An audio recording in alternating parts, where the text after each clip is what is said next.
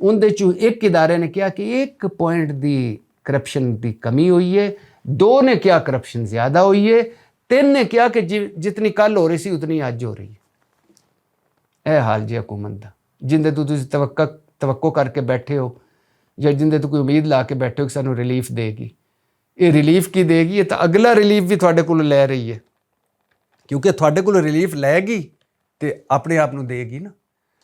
ਸਾਡਾ solar system ਔਰ ਸਾਡੀ ਸੋਲਰ એનર્ਜੀ ਵੀ ਇਹਨਾਂ ਨੂੰ ਇੱਕ ਅੱਖ ਨਹੀਂ ਭਾ ਰਹੀ।